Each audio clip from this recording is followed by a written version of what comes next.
I stared at my father's text one last time. After your behavior at Christmas, you're not welcome at family dinners anymore. Don't bother coming to Golden Crown on Sundays. We don't want to see you. The irony made me smile. Golden Crown wasn't just their favorite restaurant chain. It was my latest acquisition. The $3 billion deal had closed quietly last week, another silent addition to my growing empire. The behavior they were so upset about? I dared to suggest that my brother Tom's investment scheme sounded illegal. Turns out I was right, the SEC was already investigating him, not that my family would listen. My phone buzzed with another message, this time from my sister Kate. How dare you accuse Tom of fraud? Until you apologize, you're not part of this family. If they only knew that their precious Golden Crown was just a small part of my $40 billion restaurant and hospitality group. Or that their son's brilliant investment opportunity had been on my corporate legal team's radar for months. I checked my watch, a subtle Patek Philippe worth more than their house, and made a decision. It was Sunday 6 p.m. Time for their weekly family dinner at Golden Crown's flagship location. James, I called to my chief of security, have the car brought around. The Honda or the Rolls, Ms. Morgan? The Honda. I smiled. Let's keep things interesting. I smoothed down my simple black dress, a custom Chanel piece that cost more than their monthly mortgage, and headed for the elevator. My shabby office, as Kate loved to call it, occupied the top 3 floors of the Morgan Tower downtown. Not that they'd ever visited. 20 minutes later, I pulled into Golden Crown's parking lot, noting my family's cars already there, Dad's leased BMW, Tom's flashy Porsche he couldn't really afford, Kate's suburban SUV. They'd be at their usual table, the one they thought was the best in the house. As I walked in, Marcus, the maitre d', rushed forward. Ms. Morgan. We weren't expecting you tonight. Shoo, I pressed a finger to my lips. I'm here. Unofficially. My family's here. Understanding dawned in his eyes. He'd been there when I'd signed the acquisition papers, had watched me personally redesign the entire menu and restaurant concept.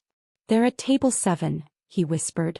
Your brother just ordered the wine, the house red. I suppressed a smile. The house red was actually a vintage I'd personally selected, worth hundreds per bottle. Not that they knew that. Give me table 8, I said quietly. The one with the perfect view of their table. Of course, Madam Owner. I settled into my seat, accepting the real wine list, the one reserved for VIPs that included bottles worth thousands. Through the elegant partition, I could hear my family's conversation clearly. Can you believe her nerve? That was Kate, always ready to criticize. Accusing Tom of fraud. As if she knows anything about business. Tom's laugh carried across the restaurant. Pretty rich coming from someone who couldn't even keep a real job. What's she doing now? Some pathetic consulting thing. If they only knew that pathetic consulting thing was Morgan Global Enterprises, currently valued at over $100 billion. The consulting office was just a front for my real operations. At least she's not here to ruin dinner, my mother sniffed. I told the staff we're her family, you know. They seemed impressed. I caught Marcus's eye and nodded. Time to begin the show. He approached their table with his most professional air. Good evening. I understand you're the Morgan family. Yes, my father said proudly. Alexandra Morgan is our daughter. Though we're not speaking to her right now. Ah, Marcus's eyes flickered to where I sat. That's interesting. Would you like to see the owner's special menu? Owner's special? Kate perked up. Well, as her family we should get that, right? Of course, Marcus kept his face carefully neutral. And perhaps Madam would like to select something from our private wine cellar? As Ms. Morgan's family. Absolutely. Tom puffed up. Bring us your best bottle. Just then, every phone at their table buzzed simultaneously with a breaking news alert. I watched as they reached for their devices, confusion turning to shock as they read the headlines. Breaking news. Morgan Global acquires Golden Crown Restaurant Group in $3 billion deal. Mystery CEO expands empire into dining sector. Wall Street stunned as Alexandra Morgan reveals latest acquisition. The sound of shattering glass cut through the sudden silence. Kate had dropped her water glass, sending crystal shards across the pristine tablecloth. Perfect timing. I stood up, smoothing my dress, and walked slowly toward their table. Hello, family. I said softly. I believe you're sitting at my table. The silence at the table was absolute. 5 faces stared up at me in varying stages of shock and disbelief. My mother's perfectly manicured hand clutched her pearl necklace, the one she'd bragged about Dad buying her last year. I'd bought the entire jewelry chain where he'd purchased it 3 months ago. This is some kind of joke, Tom finally managed, his face turning an interesting shade of red. You can't own Golden Crown. It's worth billions. 3 billion to be exact, I corrected, taking a seat at their table uninvited. Though that's just the purchase price. The real value after my planned expansions will be considerably more. Kate's husband David, who hadn't said a word yet, was frantically Googling on his phone. Morgan Global Enterprises. Alexander Morgan, net worth estimated at. Those estimates are low, I interrupted softly. They don't know about the private holdings. Marcus appeared at my elbow. Madam Owner, shall I bring your usual wine selection? Yes, thank you, Marcus. And please let Chef Jean know I'd like the full tasting menu for the table. I turned to my family. Unless you'd prefer to keep pretending you've banned me from dinner? My father's face had gone from red to purple. You bought our favorite restaurant? I bought the entire chain. All 300 locations. I adjusted my simple diamond bracelet, a piece that cost more than their combined annual salaries. Along with several other restaurant groups you might recognize. The Capitol Grill, Morton's, Ruth's Chris. But you drive a Honda. Kate sputtered, gesturing toward the parking lot. That Honda is a one-of-a-kind prototype, I smiled.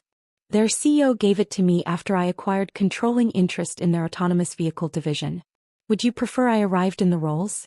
Or perhaps the Bentley? Marcus returned with a bottle of wine that made my father's eyes bulge. Your personal reserve, madam. Shall I decant it? Please. I watched as my family tried to process what was happening. By the way, Tom, how's that investment scheme of yours going? The one I knew nothing about? Tom's swagger suddenly vanished. That's none of your business. Actually, it is. You see, when you approached Anderson Financial about backing your project. I paused, letting it sink in. I own them too. You what? My mother whispered. Anderson Financial is a subsidiary of Morgan Global. Has been for about a year now. I took a sip of the perfectly decanted wine. So when you tried to secure funding for your, let's call it what it is, your Ponzi scheme? Those rejection letters came from my office. The color drained from Tom's face. You can't prove. I have every email, every document, every fraudulent proposal you submitted. I pulled out my phone, showing him the folder marked, Thomas Morgan EC Investigation. Did you really think nobody would notice you were promising 300% returns on non-existent investments? Kate tried to rally to her brother's defense. How dare you spy on family? Tom's a brilliant businessman. Tom's a fraud, I cut in coldly. And you knew it, didn't you, Kate? That's why you pulled your investment out last month. Right before you convinced Mom and Dad to put their retirement savings in. My parents' faces went pale. Kate, my mother turned to her. What is she talking about? Oh, they didn't know? I raised an eyebrow at my sister. About how you got tipped off that the scheme was collapsing. About how you pulled your money out but encouraged them to invest their life savings. David was still staring at his phone. This can't be real. Morgan Global owns half the commercial real estate downtown. 3 major hotel chains, tech companies, banks. The expensive stakes lay forgotten as my family struggled to process their new reality. Through the restaurant's windows, I could see my security team's black SUVs arriving, standard protocol once my identity was public at a location. The other diners were trying not to stare, but their furtive glances and whispered conversations made it clear the news was spreading. Before we proceed, I said, pulling out my tablet, let's discuss exactly what Morgan Global's forensic accounting team has uncovered. The restaurant's TVs, mounted discreetly on the walls, were now showing breaking news. Morgan Global CEO revealed. Alexander Morgan steps into spotlight. Wall Street stunned as restaurant empire adds to portfolio. Mystery billionaire's identity shocks financial world. First, I continued, pulling up detailed financial records. Let's talk about your current situations. Tom, shall we start with your investment scheme? The one that's currently under SEC investigation. Tom's expensive suit couldn't hide his growing panic. How do you know about the SEC? I know about it because I'm the one who alerted them, I said calmly. The forensic accounting team at Morgan Global flagged suspicious transactions flowing through our banking network 3 months ago. Did you really think you could hide money movements that large? That's confidential, he sputtered. Nothing is confidential from the owner, dear brother. I swiped to another document. Just like nothing is confidential about Kate's role in your fraud. Kate went pale. I don't know what you're talking about. The emails warning your preferred clients to pull out? The backdated withdrawal forms? The forged signatures? I raised an eyebrow. Did you think we wouldn't notice when you used company computers to create fake documents? My father tried to rally to his children's defense. Now see here, Alexandra. Oh, we're getting to you, Dad. I cut him off. Should we discuss the tax fraud at your consulting firm? The fake invoices? The shell companies registered in Mom's name. My mother's hand shook so badly she had to set down her wine glass. My name? Mom, please, I smiled slightly. You signed half the paperwork. Those shell companies you registered as CEO? The ones you claim never to have heard of? The IRS is very interested in those. Marcus appeared with another bottle of wine, a rare vintage that cost more than their monthly mortgage payments. Madam Owner, the governor is asking if you'll join him in the private dining room later. He wanted to discuss the state investment fund. Tell him I'll be there shortly. I turned back to my family. Now let's discuss your options. I reached into my Hermes bag worth more than their cars combined, and pulled out 5 envelopes. Inside each envelope, I continued, you'll find 2 choices. Choose carefully.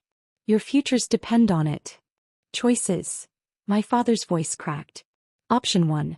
Cooperate fully with the federal investigations, return all fraudulent gains and accept positions in one of my smaller companies, starting at entry level of course. Entry level? Kate screeched. I'm a senior vice president.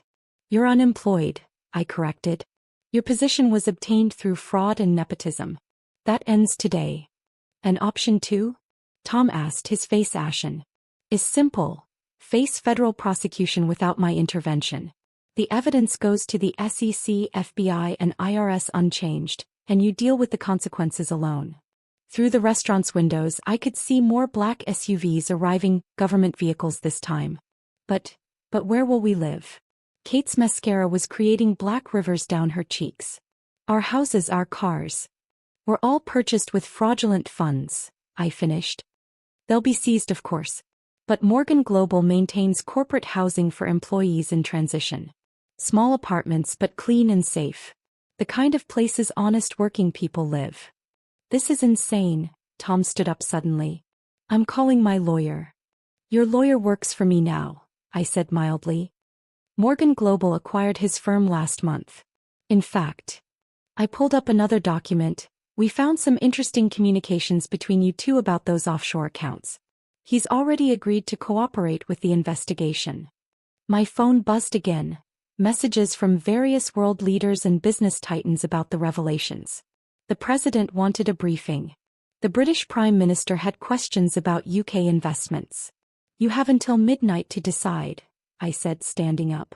Choose wisely. Wait, my mother called out desperately. All these years, why didn't you tell us who you really were? Why let us treat you like that? I turned back, surveying the ruins of our family dinner. I tried telling you. Remember last year when I offered to invest in Dad's business? You all laughed and said I didn't understand real money. When I suggested Tom's investment strategies seemed questionable, you called me financially illiterate. When I warned Kate about corporate misconduct, you said I was jealous of her success. But your clothes, your car, your office. Kate gestured helplessly. Were all carefully chosen to maintain my cover while I built something legitimate, I said. While you were all showing off your fraudulently obtained wealth, I was creating real value. Morgan Global employs over 500,000 people worldwide. We build things, create jobs, drive innovation. The federal agents were now visible in the restaurant's entrance. One last thing, I added, reaching into my bag. I pulled out a final document and placed it on the table. This is a list of every employee at your companies from the cleaning staff to middle management. Their jobs are safe. Their pensions are secure. Their futures protected. Why? My father asked quietly. After how we treated you. Because that's the difference between real success and what you all built, I said. Real success isn't about showing off wealth or crushing those who wronged you. It's about creating value, protecting people, building something legitimate. The federal agents entered the restaurant, and I watched as the last vestiges of arrogance drained from my family's faces. This wasn't some power play or negotiating tactic. This was justice. Ms. Morgan, the lead agent stepped forward. We're ready to proceed. Of course. I turned to my family one last time. Choose quickly. The federal agents don't like to be kept waiting. As they scrambled to open their envelopes, my phone buzzed one final time. A message from my CO. Market's going crazy. Ready to show them what real leadership looks like. I looked at my family, their perfect Sunday dinner ruined by the weight of their own choices. Yes, I typed back. It's time to show them what legitimate success looks like. Because that's what real power is, not the ability to destroy those who wronged you, but the strength to build something better from the ashes of their fraud. And this was just the beginning. As I walked toward the private dining room where the governor waited, I heard Tom's voice crack behind me. But what about Sunday dinners? I paused, looking back one last time. Oh, I forgot to mention Golden Crown will be closed for renovations next month. We're upgrading everything, making it truly world-class. For how long? My mother asked weakly. About 6 months. I smiled slightly. Though when it reopens, I doubt you'll be able to afford it on your entry-level salaries. Perhaps you can try the diner down the street. I hear they do a lovely Sunday special. The last thing I saw as I left was Kate bursting into tears, Tom staring at his frozen bank accounts, and my parents holding their envelopes like death warrants. Through the windows I could see reporters gathering outside, drawn by the news of Morgan Global's CEO being revealed. Tomorrow's headlines would be interesting, but for now I had a state governor to meet and a global empire to run. After all, success is the best revenge, especially when served with a perfectly aged wine in a restaurant you own.